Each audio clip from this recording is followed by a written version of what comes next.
लफ्ज़ों में बसी होती है रोशनी की लो, हर दौर में किताबें जलती मशाल होती हैं।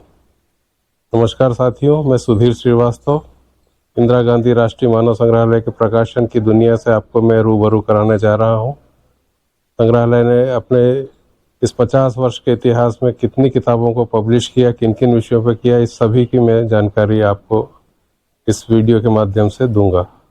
जैसा कि आप सभी जानते हैं, संग्रहालय के स्थापना के लगभग 50 वर्ष पूर्ण होने वाले हैं। इस अवधि में संग्रहालय ने बहुत चहुमुखी विकास अपना किया। कई मुक्ताकाश प्रदर्शनियां भी बनी, अंतरंग संग्रहालय भी तैयार हुआ और कई प्रकाशन भी इसके साथ साथ होते गए। लेकिन इसकी शुरुआत काफ़ी देर से शुरू हुई और इसका इतिहास में संक्षेप में अगर आपको बताना चाहूँ तो कुछ प्रकाशन जो संग्रहालय की एग्जीबिशन से रिलेटेड थे वो तो ज़रूर हुए, लेकिन शोध प्रकाशनों की श्रृंखला की शुरुआत जब हमारे यहाँ डॉक्टर कल्याण कुमार चक्रवर्ती, जो कि एक IAS अधिकारी भी थे और अपने आप में बहुत बड़े रिसर्च स्कॉलर भी हैं, उनके डायरेक्टर के रूप में आने पर हुई। 1994 में जब वो आए तो उन्होंने ये देखा कि संग्रहालय में सब कुछ कम्युनिटीज़ के लिए हो रहा है, लेकिन रिसर्च स्कॉलर्स के लिए कुछ चाहूँगा कि सबसे पहला प्रकाशन हमारा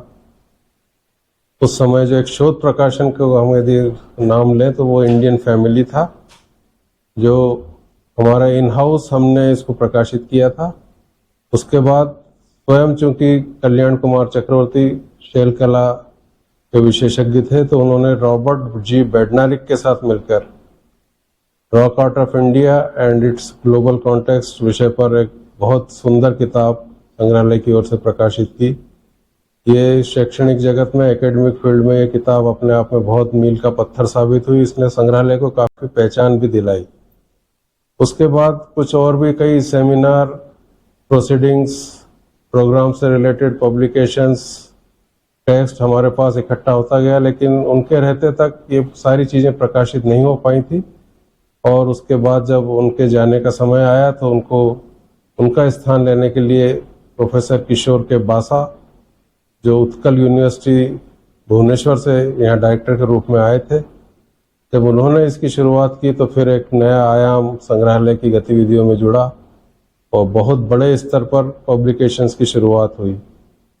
हमने अपने अनुभव से ये देखा कि हम प्रकाशन कर तो पा रहे हैं, लेकिन मार्केटिंग नेटवर्क की जो कमियां हमारे बीच थी कि हम जो ऑथर्स, जो लेखक मेहनत करके किताब तैयार करते थे, उसे हम आम जनता के हाथों तक नहीं पहुंचा पा रहे थे। तो ये विचार हुआ कि क्यों न निजी प्रकाशकों के साथ मिलकर प्रकाशन किए जाए ताकि ज़्यादा से ज़्यादा लोगों तक वो किताबें पहुंच सकें।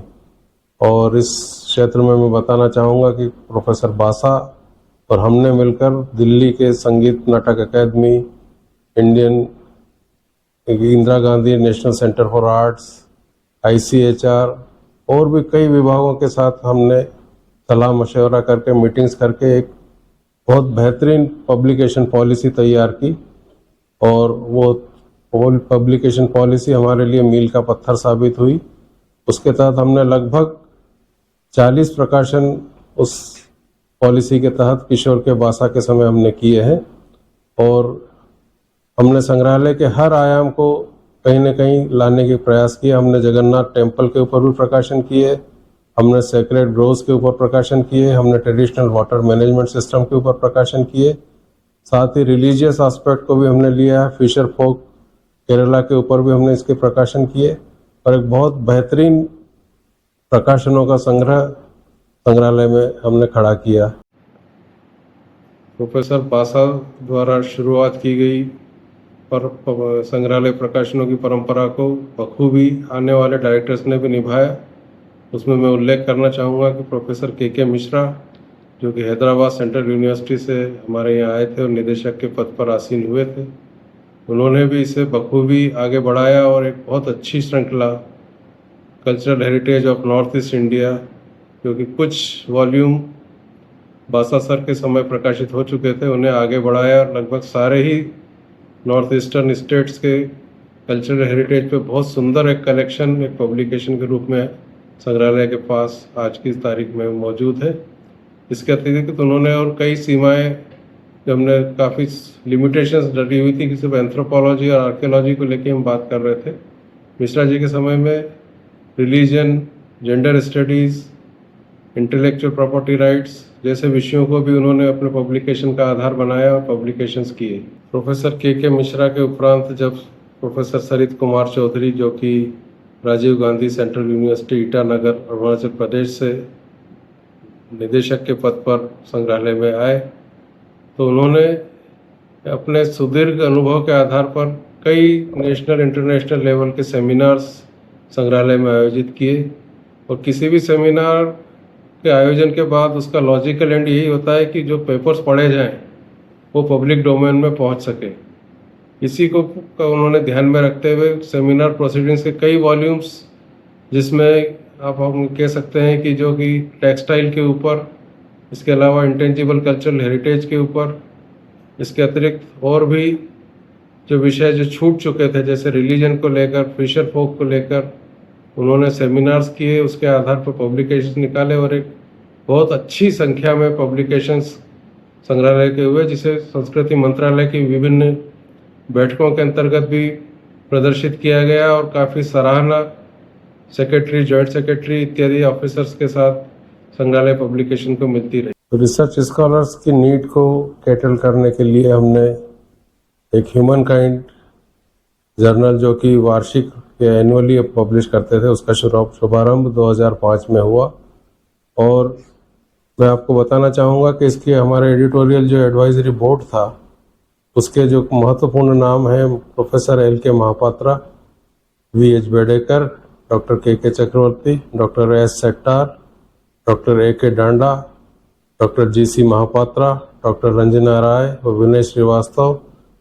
इनकी सहायता से हमने, इनके मार्गदर्शन में इसकी शुरुआत की और ये ह्यूमन काइंड जो हमारा जर्नल था एनुअली काफ़ी सालों तक प्रकाशित हुआ और अभी फिर से कुछ समय अंतराल के बाद हमें फिर से इसको शुरू करने का प्रयास कर रहे हैं, जो कि रिसर्च स्कॉलर्स के लिए एक महत्वपूर्ण इंफॉर्मेशन रिसोर्सेज के रूप में जाना जाता है। कि प्रकाशनों के साथ ही इस बात पर भी विचार किया है कि क्यों न संग्रहालय की गतिविधियों को लेकर एक न्यूज़लेटर प्रकाशित किया जाए। और मुझे बताते हुए अत्यंत हर्ष है कि 2005 से हमने एक त्रैमासिक क्वार्टरली न्यूज़लेटर का प्रकाशन शुरू किया, जो कि अभी भी काफ़ी सक्सेसफुली, मैं आपको इसका एक कवर पेज भी दिखाना चाहता हूँ, जो अभी भी इसका प्रकाशन निरंतर जारी है और लोगों के हाथों तक हमारी गतिविधियों को हम पहुँचा पा रहे हैं। किताबों के साथ ही हमने ये भी समझा कि कई रिसर्च स्कॉलर्स की डिमांड होती थी कि एक जो नवीनतम जानकारियां हमें मानव शास्त्र या उससे जुड़े हुए विषयों पर मिले। संग्रहालय की प्रकाशन श्रृंखला कितनी स्ट्रॉन्ग, समृद्ध है, ये मैं आपको जब हमारे पब्लिकेशन अब मैं दिखाने जा रहा हूँ उससे आप स्वयं अंदाज़ा लगा सकते हैं। सबसे पहले देखिए कि जैसा मैंने उल्लेख किया था कि ये संपूर्ण नागालैंड, सिक्किम के साथ साथ जितने भी नॉर्थ ईस्टर्न स्टेट्स हैं उनके कल्चरल हेरिटेज, आसाम, इस पर पब्लिकेशंस हुए हैं।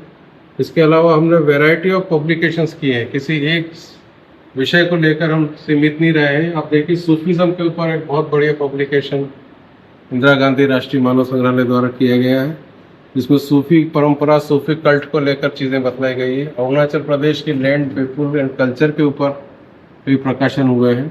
जेंडर स्टडीज़ पर बहुत अच्छा एक प्रकाशन, जिसकी एडिटर सुभद्रा मित्रा चन्ना और कमल मिश्रा थे, यहाँ पे आया है। और अगर हम खास कुछ फोक और कल्चरल परफॉर्मेंसेस के ऊपर बात करें तो आप देखिए कि wall paintings of north and central Gujarat, Mandana, Malwa की लोक कथाएं, legend of Krishna in wall paintings of Gujarat and Rajasthan, ये सारे प्रकाशन एक वैरायटी लिए हुए हैं। इसके अतिरिक्त मध्य प्रदेश में जो विलुप्त होती जनजातियाँ हैं उनके ऊपर जो गुदना प्रथा है, ऐसा कहा जाता है कि गुदना की परंपरा बैगा इत्यादि ट्राइब में मध्य प्रदेश में है और ये उनके गहने होते हैं जो उनके साथ ही जाते हैं। तो एक गुदना के ऊपर बहुत अच्छा पब्लिकेशन बसंत निर्गुणे जी के द्वारा हमारे यहाँ किया गया है। इस तरह से आप पूरे इस श्रृंखला को देखेंगे तो वैरायटी ऑफ पब्लिकेशंस IGRMS के आपको नजर आएंगे। रॉक आर्ट को लेकर कुछ पब्लिकेशंस हैं, सिंक्रेटिज्म पे पब्लिकेशंस हैं। सबसे म्यूजियोलॉजी को आप देखिए, सबसे इम्पोर्टेंट बुक हमारे यहाँ जो आई थी वो ये थी, multiple heritage role of specialised museums in India. इस पुस्तक के अंदर जितने भी स्पेशलाइज्ड म्यूजियम हैं, जैसे सुलभ इंटरनेशनल म्यूजियम, इसके अतिरिक्त रेल म्यूजियम, इसके अतिरिक्त फॉरेस्ट म्यूजियम्स, जो कि एक परंपरा से हटकर जो म्यूजियम्स बनाए गए हैं, उनके प्रतिनिधि इस सेमिनार में आए थे, उनके द्वारा वो प्रस्तुत किए गए थे अपने अपने म्यूजियम्स को, उसको हमने यहाँ पर पब्लिश किया।